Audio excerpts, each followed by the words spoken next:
Good morning and welcome to another episode of Pahayag ng Panginoon.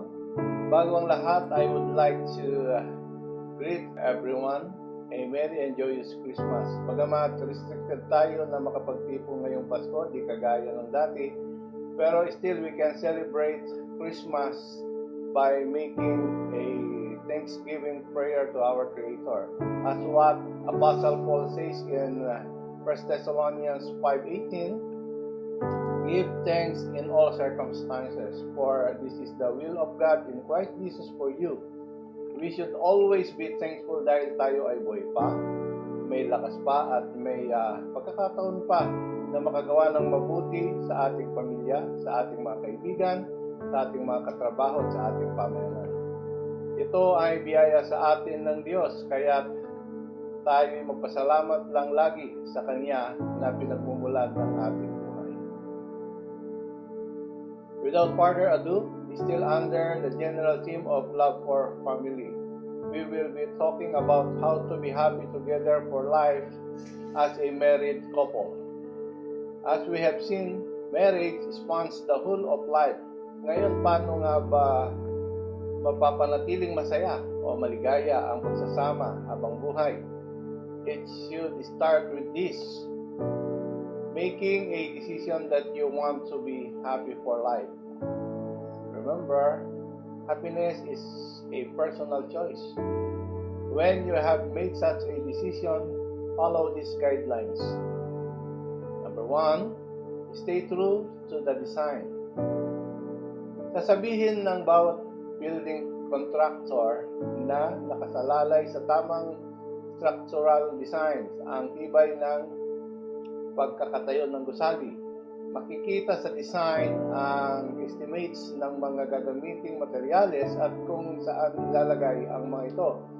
Anumang pagkakamali o hindi pagsunod sa design may cause the collapse of the building even during its construction phase. This is also true in marriage. Kapag hindi nag-perform ng kanyang roles si Mr. ayon sa design ng Panginoon sa kanya as the leader in the home, posibleng magkaroon ng mga problema. Gayon din, lalong mas magiging magulo kapag inaagaw na ni Mrs. ang pagiging leader o head ng tahanan sa halip na magbigay ng support and submission kay Mr. Actually, nowadays, nakakagawian na ng mga tao ang non-compliance to the design.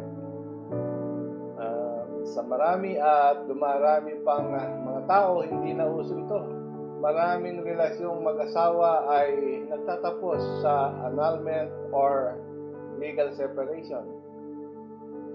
Ang iba naman, ang gusto ay mag-live-in na lang tayo here. Pareho din yon. Mas madali pa at wala na tayong wedding expenses. Pag okay na ang samahan, edi saka na tayo magpakasal. Kapag hindi okay, edi find another love. Mr. at Mrs., kailanman hindi nawawala sa uso ang anumang structure ordained by God. Tandaan po natin yun.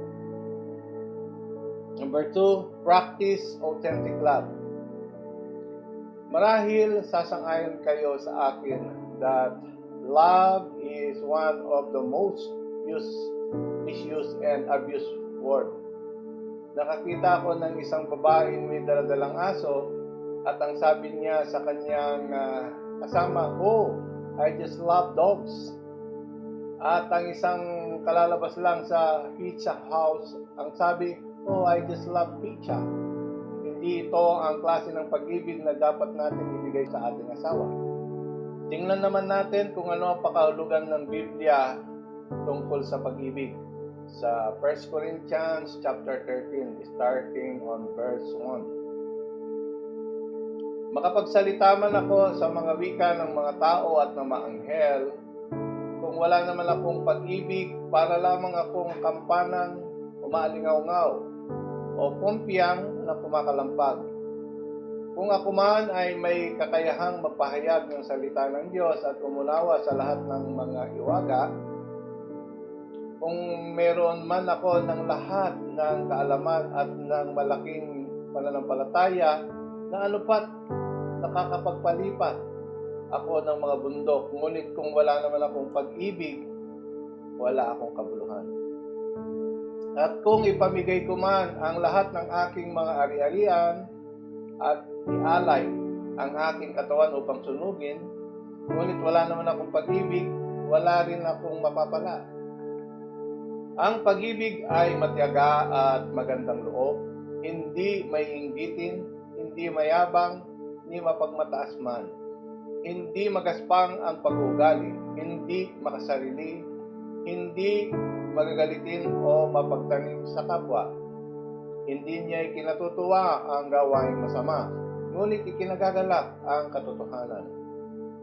Ang pag-ibig ay mapagpatawad, mapagtiwala, puno ng pag-asa at mapagtiis hanggang wakas. Matatapos ang kakayahang magpahayag ng salita ng Diyos, titigil rin ang kakayahang magsalita ng iba't ibang mga wika. Mawawala ang kaalaman, ngunit ang pag-ibig ay walang hanggan. Hindi pa lubos ang ating kaalaman at ang kakayahan natin magpahayag ng mensahe mula sa Diyos. Ngunit, pagdating ng ganap, mawawala na ang di ganap. Noong ako'y bata pa, ako'y nagsasalita, nag-iisip at nangangatwiran tulad ng bata. Ngayong ako'y meron ng sapat na gulang, iniwan ko na ang mga asal ng bata. Sa kasalukuyan, tila malabong larawan ang nakikita natin sa salamin. Ngunit darating ang araw na harapan nating makikilala ang Diyos. Bagya lamang ang nalalaman ko ngayon, ngunit darating ang araw na malulubos ang kaalamang ito, tulad ng lubos na pagkakilala niya sa atin. Kaya ang tatlong ito'y mananatili, ang pananampalataya, pag-asa at pag-ibig. Ngunit ang pinakadakila sa mga ito ay ang pag-ibig. Binabaybay ng 1 Corinthians chapter 13 ang mga katangian ng pag-ibig na nagmula sa Panginoon. Narito ang 5 katangian ng pag-ibig na ito. Una, authentic love is unconditional. Hindi ka maghahanap ng anumang magandang bagay para mahalin mo ang iyong asawa. Hindi, mamahalin mo siya maging sino man siya. Very selfish kasi ang pag-ibig natin. Yun bang mahal mo kasi mabait, kasi masarap magluto, kasi sexy, kasi malambing. Kaya ka nagmamahal kasi may mapapala ka. Pero ang unconditional love ay kahit na wala kang mapapala, magmamahal ka pa rin. Pangalawa, authentic love is loyal. Sa isip, sa salita at sa gawa ay meron kang asawa at hindi mo iisipin ang sino mang lalaki o ang sino mang babae. You will stay loyal. Maraming makapagsasabing hindi sila nangangaliwa. Maaaring totoo yun, sapagkat walang nakikita ang ibang tao na may kasama silang ibang babae o ibang lalaki. Pero alam ba ninyo that even in our minds and imaginations, pwede tayong maging disloyal sa ating asawa? At hindi yan ang pag-ibig na nais ng Diyos na ibigay natin sa ating asawa. Pangatlo, authentic love is sacrificial. May isang pinapayuhan si Pastor Clem na nagbigay ng sulat sa kanya na sinasabi na nahuli niya ang kanyang mister na mayroong ibang babae. At nang kanyang mahuli ay sinabi niya dito na inidemanda niya. Ihiwalayan, ipatatanggal sa trabaho at hindi ipakikita ang kanilang mga anak. Lahat na ng bagay na gusto niyang gawin para saktan ang asawa niya. Ang sagot ni Pastor Clem, well, kung ganoon ang iyong gagawin, mawawala na rin ang iyong pag-ibig. Tandaan ninyo ito, ang tunay na pag-ibig ay lalong tumitingkad kapag ating ibinibigay kahit wala na tayong makitang dahilan. In other words, we have to love until it hurts. For when you know it is hurting, then you know it could only be love. Personally, however, hindi madaling idil ang mga kasong gaya nito na nagkaroon ng infidelity sa isang relasyong mag-asawa. Hindi lingid sa ating kaalaman na ang mga ganitong bagay ay minsan sa sobrang bukso ng damdamin, galit at puot ay umahantong sa matinding pag-aaway hanggang sa physical na pananakit, lalo na kapag may impluensya ng alak. Higit na mas matindi rin kapag hindi na-resolve agad ang ganitong mga senaryo. Baka umabot pa sa pagpaslang, pagkitil ng buhay. Sa mga nakaka-experience ng ganito o sa mga may kakilalang naka-experience ng infidelity, the best remedy for this is marriage counseling and prayer. Remember, napag-usapan na rin natin dati na sa isang relasyong mag-asawa, dapat palaging nasa kalagitnaan nito ang Diyos. Ito rin ang susi para maiwasan at hindi na humantong sa pangangalo niya or infidelity ang isang relasyong mag-asawa. Ang sabi sa Psalms 119:11, I have hidden your word in my heart that I might not sin against you. So mahalaga po na nagbabasa tayo ng mga salita ng Diyos upang hindi tayo makagawa ng mga ganitong klaseng kasalanan sa ating Panginoon, gayon din sa ating asawa. Pang-apat, authentic love is committed love. I remember reading the story of Robert McQuilkin na naging presidente ng Columbia Bible College and Seminary. Pero hindi nagtagal, na-discover niyang nagkaroon ng Alzheimer's disease ang asawa niyang si Muriel. Habang lumilipas ang panahon ay nag-iisip si Robert kung ano ang kanyang gagawin. Who will have me full-time? Ang aking pagiging presidente ng kolehiyo o ang aking pagiging asawa? Maraming mababait na kaibigan ang nagpayo sa kanyang kumuha na lamang siya ng katulong at tagapag-alaga ng kanyang asawa o dalhin niya sa institusyon ng kanyang asawa. Pero nang dumating ang panahong kinakailangan ng magpasya si Robert, ang sabi niya, I did not have a hard time making a decision. Had I not promised my wife 32 years ago, in sickness and in health, till death do us part? I will have a problem, but I made a promise. I have to do what I have vowed. This equals integrity.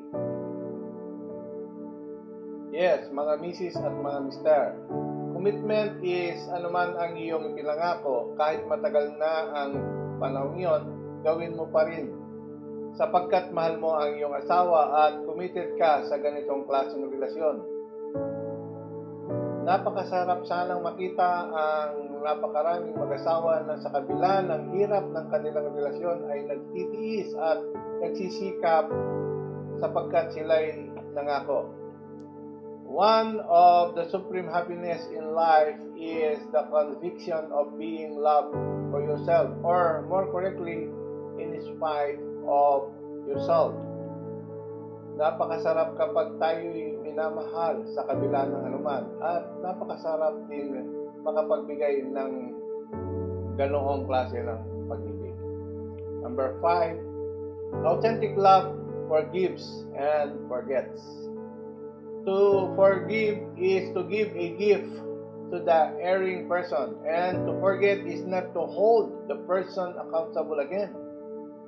Ang sabi ni William Arthur Ward, life lived without forgiveness becomes a prison. Totoo po yun. Pag hindi ka nagpapatawad, kinukulong mo yung sarili mo sa kalungkutan at galit. At ang sabi sa atin ni Saint Francis of Assisi, it is in pardoning that we are pardoned. Kanilang sinabi ang katotohanan ng banal na kasulatan na tayo ay pinatawad ng Diyos mula sa ating mga kasalanan, kaya dapat din tayong magpatawad. As we practice forgiveness, we discover more and more that forgiveness and healing are one. Gayon din ang turo ng ating Panginoong Hesus sa Matthew chapter 6 verse 12, patawarin niyo po kami sa aming mga kasalanan, kagaya ng pagpapatawad namin sa mga nagkasala sa amin. God's purpose for the family is that husbands and wives should be sharing life together till death do us part. Since that is so, it is important to keep the husband and wife happy together for life. Number 3, honor your commitments. Para maging maligaya ang pagsasama, igalang ang mga pangakong inyong ginawa. When a man makes a vow to the Lord, he must not break his word. Numbers chapter 30 verse 2. When you make a vow to God, do not delay in fulfilling it. He has no pleasure in fools. Better not to vow than to make a vow and not fulfill it. Ecclesiastes 5:4-5. Husbands and wives, you must do your utmost best to fulfill your vows to one another. Gaano man katagal ang panahon na lumipas, dahil ito ang nais ng Diyos para sa buhay mag-asawa. Minsan sa kalagitnaan ng lecture ni Pastor Clem ay may tumayong isang lalaki at ang sabi niya, "You know what? I am a businessman. And as a businessman, I always go out of town or out of the country. Tuwing ako ay lalabas ng bansa or out of town, I always see to it that when I come back to my hotel room, meron akong babaeng gagamitin for the night." Nagsigawan ang mga kalalakihan, "Woo! Macho!" Ang sabi pa ng lalaking ito, "Alam ito ng asawa ko. Basta't ang kasunduan namin, huwag kong ibabahay at huwag kong mamahalin. Gamitin ko lang for the night." Iba tayo Lalaking lalaki at patuloy na nagsigawan ang mga kalalakihan, "Macho! Macho!" Sabi nila. Naisip ko, narito ang isang lalaking baluktot ang kaisipan na ipinagmamalaki pa ang kanyang ginagawang kabulastugan. Kaya ang sabi ko sa kanya, "Sir, ang ibig po ba ninyong sabihin ay pinatutunayan ninyong kayo ay lalaking lalaki sapagkat marami kayong babae sa inyong buhay?"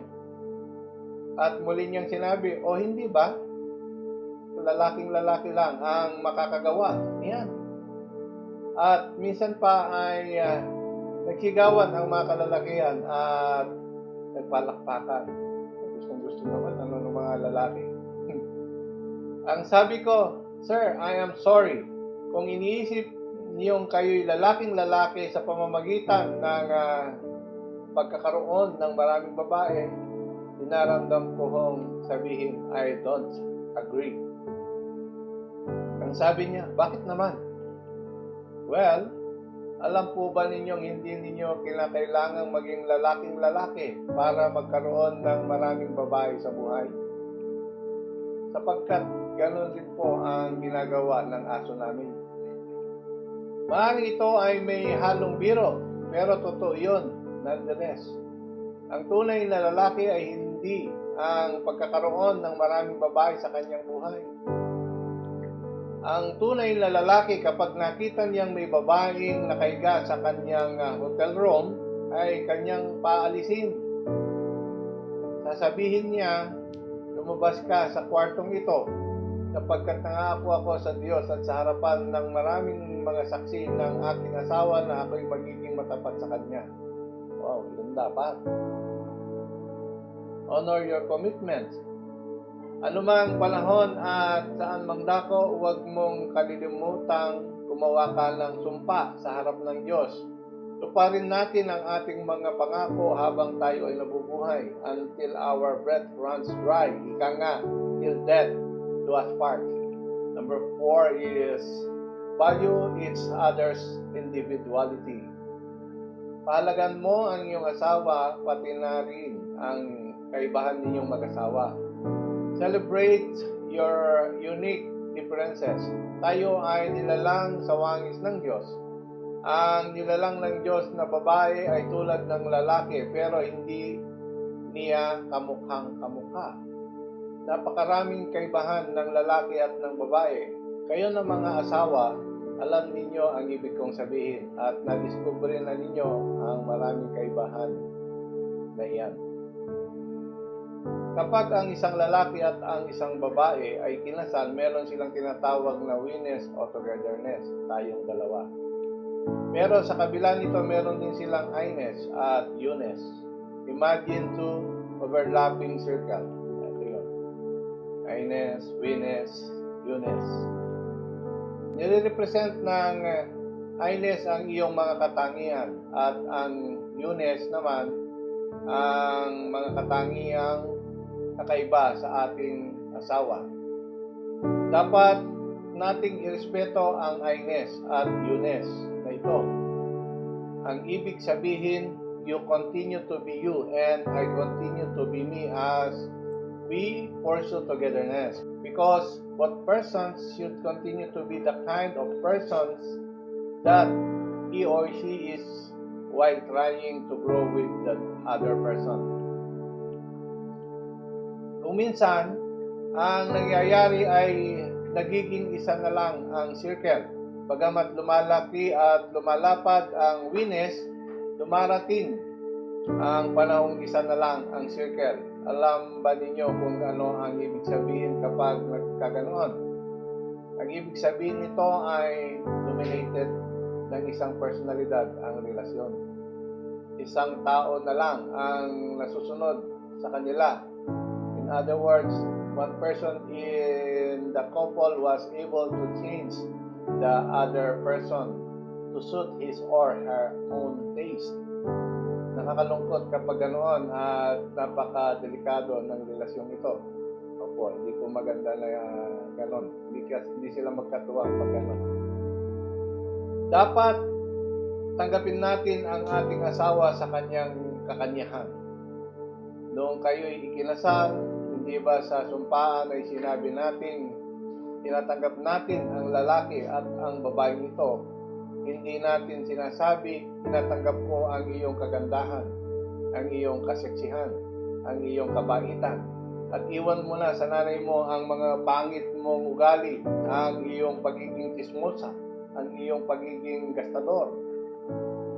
Kundi nung tayo'y nagsumpaan sa harap ng Diyos at nang nagkasal sa atin, tinatanggap natin ang total person, ang kabuuan ng pagkatao, the good and the bad. Kaya dapat pagpatuloy pa rin ang pagmamahal natin sa isa't isa. We have to value individuation. Ang sabi ni Grant Howard Jr., we have a picture of the perfect partner, but we marry an imperfect person. Then, we have two options: to tear up the picture and accept the person, or to tear up the person and accept the picture. However, hindi dito nagtatapos yon. While it is true that we should accept each other totally, we must also strive to change the negative aspects of our lives for each other, because that is part of growing together. Nabanggit natin noon na love is not really self-sustaining. It means the married couple needs to maintain it. Inahalin tulad natin ang pagmamahalan gaya ng isang bagong kotse. Siyempre, as soon as we buy a car, we fill it up with gas and it's ready to go dahil bago pa. Joyride lang while you feel how awesome it is to drive a newly bought car. Pero habang tumatagal, may mga bagay na unti-unting napuputpod o nawi-wear out gaya ng gulong. o kaya naman ay brakes. Paminsan-minsan kailangan ng change oil. Pati yung freon ng aircon natin, kailangan na rin lagyan. At pag naglaon ay pati makina may tama na rin. Hanggang sa you need to overhaul the entire car itself. What I mean is, it needs maintenance. Ano naman ang kailangan i-maintain when it comes to love? Of course, dahil may kanya-kanya tayong individuality, may kanya-kanya rin tayong mga ugali na detrimental o hindi kaaya-aya, lalo na sa ating partner. Whether ito man ay pagiging kismosa, bugnutin, mainitin ang ulo, palabulyaw, gastador, at marami pang iba. Kailangang magkaroon ng self-evaluation at ayusin o tanggalin ang mga ugaling di kanais-nais, lalo na kung nakaka-damage na ito sa ating partner. Mas mapapansin natin ito kung palagi tayong makikinig at magbabasa ng salita ng Diyos, dahil ang mga salita ng Diyos ay kagamit-gamit at na mapapakinabangan sa pagtuturo ng katotohanan, pagsasaway, pagtutuwid at sa pagsasanay tungo sa matuwid na pamumuhay, upang tayo maging handa sa lahat ng mabubuting gawa na inihanda na ng Diyos para sa atin noong una pa man na dapat nating lakaran. Number 5, consider the unique needs of men and women. Kasama sa pagtanggap ng mga katangian ng ating asawa, ang pagkilalang may mga pagkakaiba ang mga babae sa lalaki, at gayon din may pagkakaiba ang bawat isa.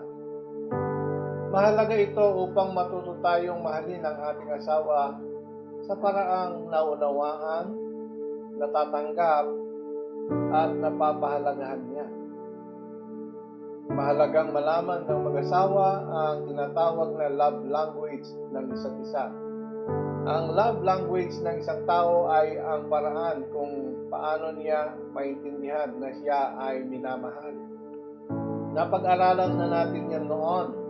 Ayon kay Dr. Gary Chapman sa kanyang librong The 5 Love Languages, ang mga sumusunod ang iba't ibang uri ng love languages.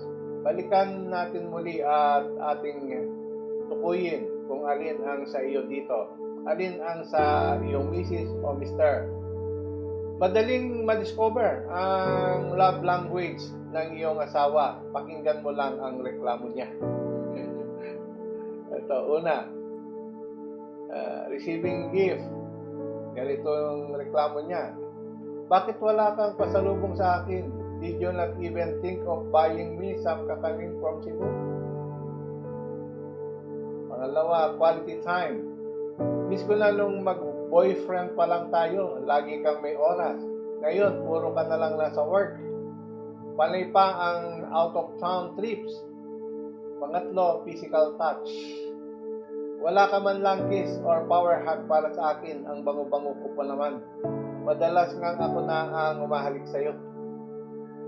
Number 4, words of affirmation. Wala na akong narinig sa'yo kung hindi puro pintas. Parang lahat ng ginagawa ko ay mali, hindi na ako naging tama. Panglima, acts of service. Dati sobrang nakaalalay ka sa bawat gawain. Ngayon, you always leave me alone. Hindi mo na ako tinutulungan. Hindi mo na ako talaga love. Now that you know each other's love language, problem solved na ba? Aba, hindi pa. Kung magkaiba kayo ng love language, paano naman ang iyong response? Halimbawa, si Mrs. Physical Touch ang love language at si Mr. naman masilbi pero di gaanong touchy. Kay Mrs. di baling mapagod sa work sa bahay nang walang help, basta pag-uwi ni Mr. may kiss na nakalaan sa kanya. Sagot, pag-aralan ang gagawing response. Ibigay kung ano ang inihingi ng love language ng bawat isa. Maski na magastos, lalo na kapag parehong receiving gift ang love language ni Mr. at Mrs. Kadalasan kasi, ang pagpapakita natin ng love ay ayon sa sarili nating love language at hindi ayon sa love language ng taong minamahal. Understanding and responding appropriately to each other's love language can do wonders sa pagsasama ni Mr. at ni Mrs. Paano kung kahit mahalin si Mr. o si Mrs. nang ayon sa love language niya at bilang tugon sa love needs niya ay wala pa rin itong response? Ganon pa rin ang pinapakita and the love language is practically ignored. Dito natin paganahin ang ating unconditional love na nagpapakita ng ating authentic love. Isang bunga ng pagiging puno ng love ay ang pagkakaroon ng positibong relasyon. So, number 6 na tayo. Apply winning attitudes. Ito, ganda ito. If there is a will, there is a way. Mister, kapag gusto nating maayos ang relasyon, may paraan tayo. Kay Mrs. naman, pag gusto nating makipag-cooperate, gagawin natin ang lahat para sa kaayusan ng relationship. Narito ang ilang attitudes na makakatulong magpatibay ng relasyong mag-asawa. Una, hope. Yan. Laging may pag-asa. Look forward sa mas mabuting inaharap. Hope fuels husbands and wives to be more determined sa pagsasaayos ng kanilang relasyon at gayon din ng buhay. Pangalawa is acceptance. Accept the things that cannot be changed. Galing ang acceptance sa salitang Latin na ang ibig sabihin ay take to oneself. Kasama sa acceptance ang pagtanggap din ng sarili. Halimbawa, kung alam mo na si Mrs. ang tagal mag-ayos, huwag kang mauna sa paggayak. Kung si Mr. naman gusto laging super aga sa appointment at lagi naman si Mrs. waiting sa appointment, edi magbaon ng pagkakabalahan or do things together gaya ng pag-uusap, pagbabasa at iba pa. Pangatlo, humility. Ito ang balm o gamot sa isang relasyon dahil sa kakayanan nitong makapagpahilom ng mga sugat sa relasyon. Sa humility o pagpapakumbaba, umusbong ang iba pang virtues tulad ng grace at forgiveness.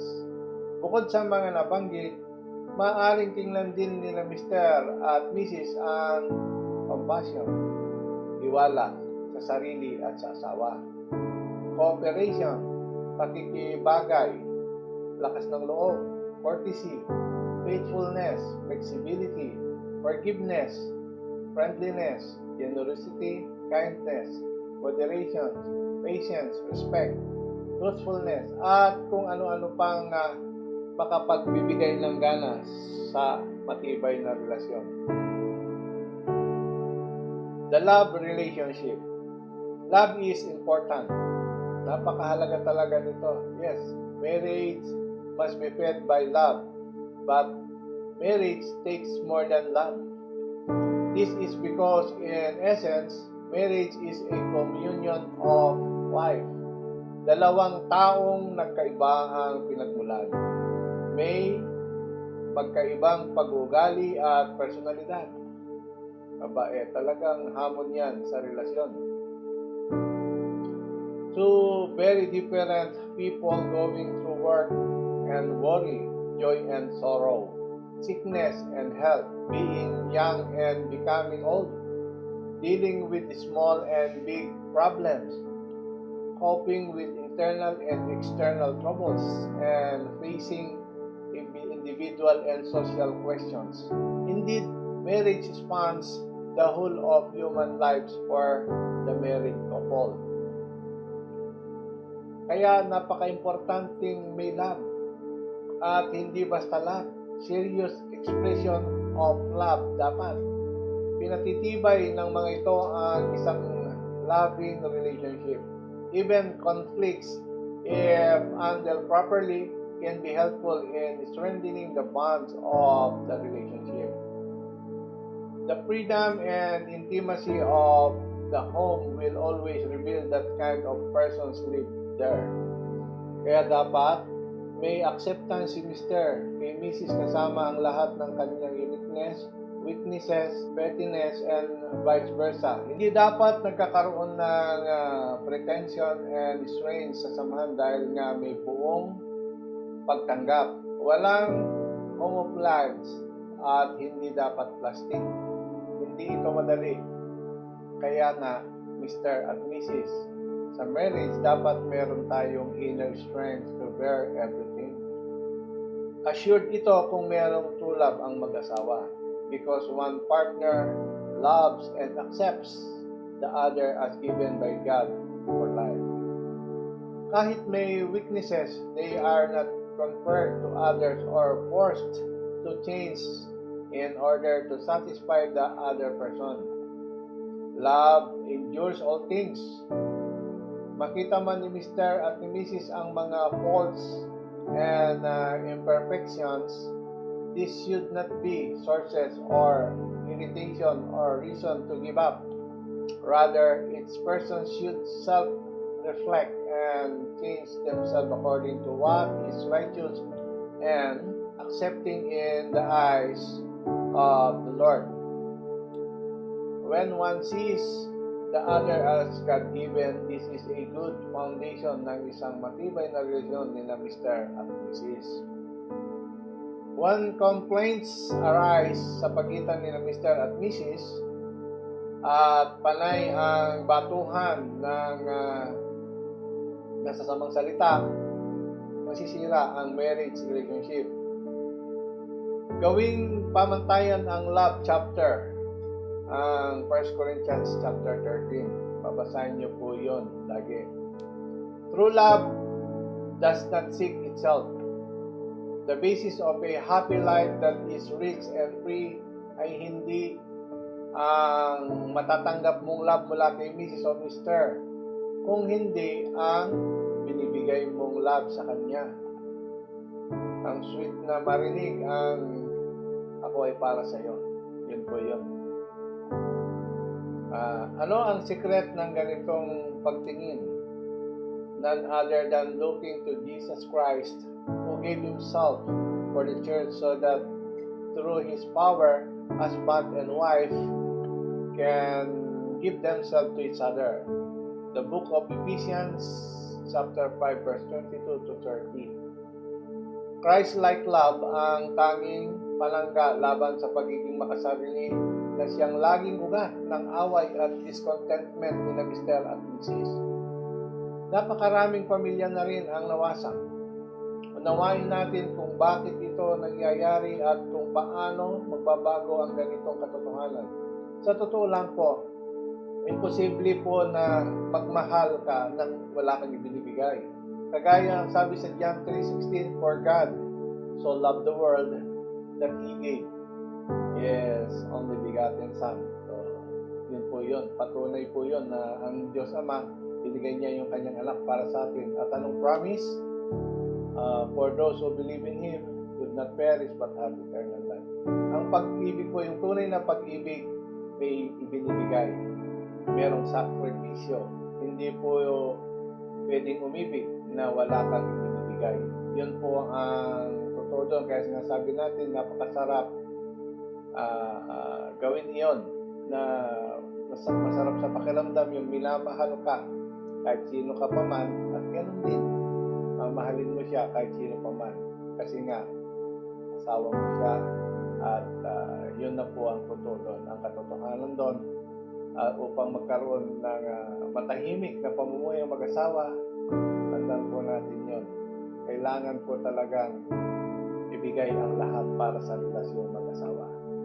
Salamat po. Hanggang dito na lang po muna ang ating programa ngayon. Tayo po ay manalangin. Father God in heaven, thank you sa programang ito ng Bayan ng Panginoon. Nawa po ay makatulong ito sa mga Mr. and Mrs. sa kapulisan, sa mga merong pinagdadaanan, mga suliranin.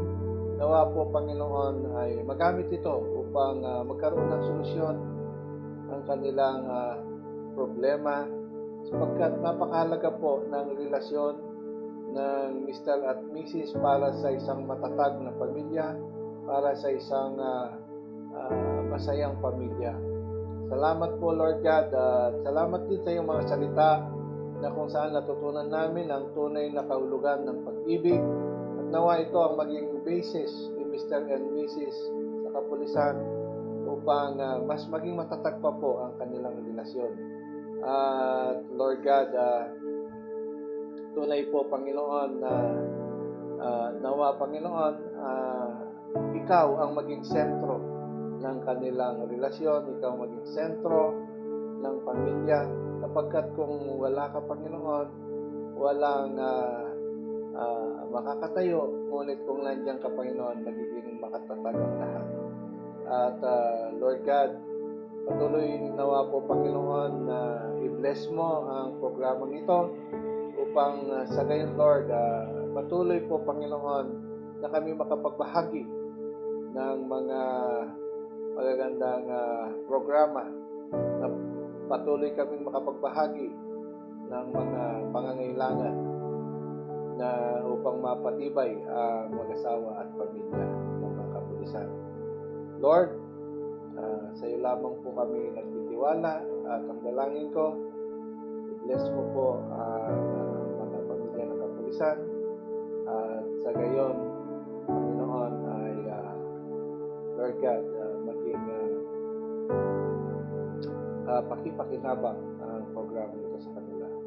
Salamat po, ito pong aming dalangin, Jesus. Amen. Salamat po sa inyong pakikinig, and see you on our next episode. Merry Christmas and Happy New Year po sa inyo, and God bless the PNP.